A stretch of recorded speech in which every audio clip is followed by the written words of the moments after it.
কিছু সময় আগেই বলেছিলাম যে একটি শিশুকে ধর্ষণ শেষে হত্যা করা হয়েছে, হত্যা করে বস্তার মধ্যে আটকে রাখা হয়েছে।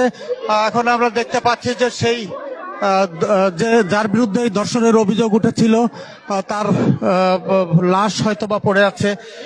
সেটি জনতা নিজের হাতেই তার বিচার করে দিল। জনতা, স্থানীয়রা তারা এই ধর্ষণের নৃশংসতা এটা কিন্তু সহ্য করতে পারেনি স্থানীয় মানুষ।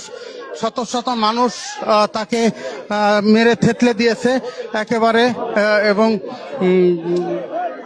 আমরা যারা দেখেছি যে ভেতরে কি অবস্থা, ওর এখন বেঁচে আছে? না না, এখন বেঁচে নাই। না না, একবার এই তো মনে করছেন খুব জঘন্য একটা অন্যায় করছে। সে মনে করে একটা বাচ্চা শিশু, তার হাতে কোনো হিংসা থাকতে পারে না। এই জানোয়ারটা সেই শিশুটারে এমন ভাবে হত্যা করছে, তা পাবলিকে সহ্য করতে পারে নাই। এই কারণে তারে একবারে বিদায় করে দেওয়া হইলে, যাতে কেউ এরকম আর না করে, এরকম যাতে আর কেউ না করে, সেই কাজটা করে দেওয়া হইলো। ওরে তো খুবই অন্যায় করছে। হ্যাঁ, খুব অন্যায় করছে। অন্যায় করে তো সাদা পাইলো, যে অন্যায় করছে এই অন্যায় সে সাদা বলে, যাতে ওরে যে মারা ধরা হইলো, যাতে এরকম যাতে কেউ না করে, ওর দেয়া সবাই যাতে হেদায়েত হয়ে যায়। হ্যাঁ হ্যাঁ হ্যাঁ, এরকম সব মালিক এরকম শাস্তি হবে। দর্শক, বলছিলাম এই চর নসিপুরের যে ঘটনা, চর নসিপুরে ক্লাস 1-এ পড়ে ছোট্ট একটি শিশু, সেই শিশুটি গতকাল বিকাল থেকে নিখোঁজ হয় এবং নিখোঁজ হওয়ার পর থেকেই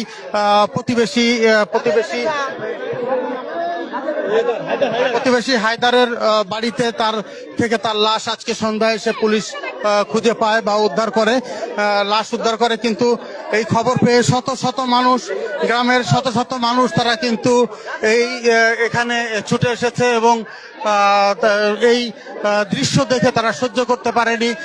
তারা ঘর ভেঙে তারা এই ঘরের মধ্যে প্রবেশ করে এবং যার বিরুদ্ধে এই ধর্ষণ এবং হত্যার অভিযোগ উঠেছিল তাকে নিজের হাতেই স্থানীয় জনতা বেধড়ক পিটিয়েছে এবং বলা হচ্ছে যে সে এরই মধ্যে মারা গেছে, সেটি জনতা বলছে।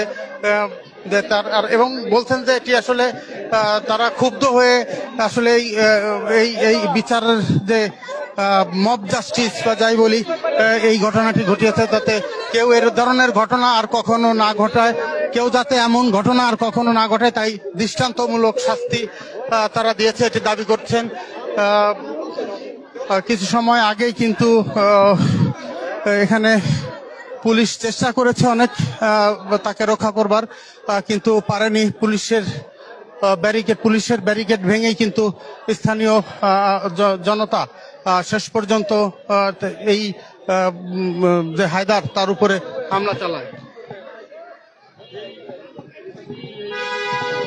গাছবাড়ি তুলো দিয়ে এই পাশে তুলে দিয়ে ঘাট এ পাশে দিয়ে 250 বেড তন্ন করে খুঁজছি, কোথাও পাই নাই। তারপরে যে পুলিশ আসার পর তারপরে অনুযায়ী তাদের সহযোগিতায় ইনশাল্লাহ সন্দেহ। আমি তাই বললাম যে আমার মনে একটু সন্দেহ লাগে, একটু কথা মোটামুটি উনাদের। তাকে কেন সন্দেহ করলেন আপনারা? তার সন্দেহ করলে সে হলো খালি পিছিয়ে থাকে আর খালি পাশে হাত দেয়, পিছিয়ে থাকে, কোন কথাই বলে না।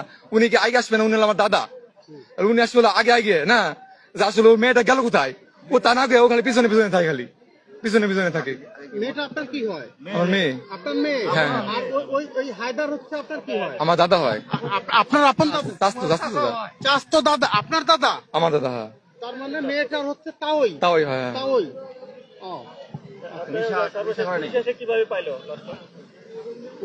পুলিশ আসে, তারপরে ঘরের ভিতরে যায়, খুঁজতে বস্তার ভিতরে পেয়ে গেছে।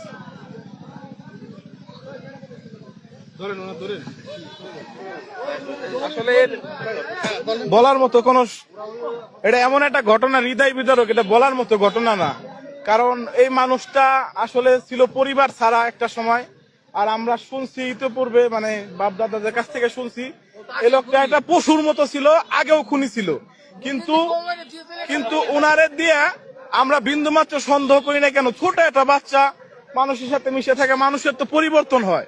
তো ওনার সাথে আমরা আজকেও কথা বলছি, যে জিজ্ঞাসা করছি আমাদের দোকান আছে গেছিল, আমি বললাম যে ভাই কি অবস্থা, তো উনি বলতেছে এই অবস্থায় ভাল লাগে নাকি কেমন কি। তখনই মানে মানুষের ভিতরে একটা সন্দেহের সৃষ্টি হয়েছে যে আসলে একটা মানুষ সবাই যখন মানে আহাজারি পুরো এলাকা জুড়ে আহাজারি দেয়, যখন এটা খবর শুনতে একটা সন্তান যখন মানুষের হারাই যায়, একটা সন্তান যখন মানে বাড়িতে থাকে না, একটা বাবা মার কি অবস্থা হয় সেটা বুঝেন। আমরা সকালবেলা মাইকিং করার চেষ্টা করছি, যতটুকু সম্ভব চেষ্টা করছি, পরে কোনোভাবেই কোনো সন্ধান হইতেছে না। মানুষের একটাই সন্দেহ, হয় পানিতে পড়তে পারে ছোট বাচ্চা, আর না হলে কারো হাতে পড়ে গেছে ছিনতাইকারী বা এমন কিছু হতে পারে, আমাদের ধারণা ছিল। কিন্তু আমরা জানি না যে ঘরের ভিতরে এই পশু থাইকা এই পশুটা এই বাচ্চাটার সাথে কি নির্মম আচরণ করছে আমরা জানি না, কারণ তার কোনো ওয়াইফ ছিল না, কিছু ছিল না, আমরা জানি না তার সাথে ধর্ষণ করতে কিনা। কিন্তু আমরা এইটুকুনতে খুব খুশি, আল্লাহ তাআলার যে একটা বিচার আছে, যে ধর্ষণ করছে তার শাস্তি মৃত্যুদণ্ড, আজকে এলাকাবাসী তার উপযুক্ত শাস্তি দিচ্ছে, আমরা সকলে খুশি এবং ধন্যবাদ জানাতে চাই প্রশাসনকে। আজকে ওসি মহোদয় তিনি দুপুরের পর থেকে এখানে এসে অভিযান করে, তো অভিযান করার পরে তিনি তিল করে যে লোকটাকে আমরা যে হায়দার মোল্লা যে ভিকটিম তাকে বলে, যে তাকে বলার পরে তার সাথে কথোপকথন বলতে বলতে কথায় কথায় তার সাথে তারা তাদের টিমটা নিয়ে তার ঘরে যেয়ে আমরা সন্ধ্যার একটু আগে আমরা সকলে যখন কথা বলতেছিলাম, তো তখন হঠাৎ করে রুমের মধ্যে থেকে একটা আওয়াজ চলে আসে যে পাওয়া গেছে। তো এইটাই হলো ঘটনা। উনি অত্যন্ত নিকৃষ্ট মনের মানুষ, একটা মানুষ যে এমন হইতে পারে সেটা ভাষায় প্রকাশ করার মতো না। আমি এই কথা থেকে বলতে চাই যে আপনারা সকলেই যে দৃষ্টান্তমূলক শাস্তিটা দেখলেন, আপনারা সকলে যদি কারো মনে কোনো এরকম নিকারজনক চিন্তা চেতনা থেকে থাকে, আপনারা এগুলা থেকে দূরে আসুন এবং আমরা সকলে যাতে ভালো থাকতে পারি।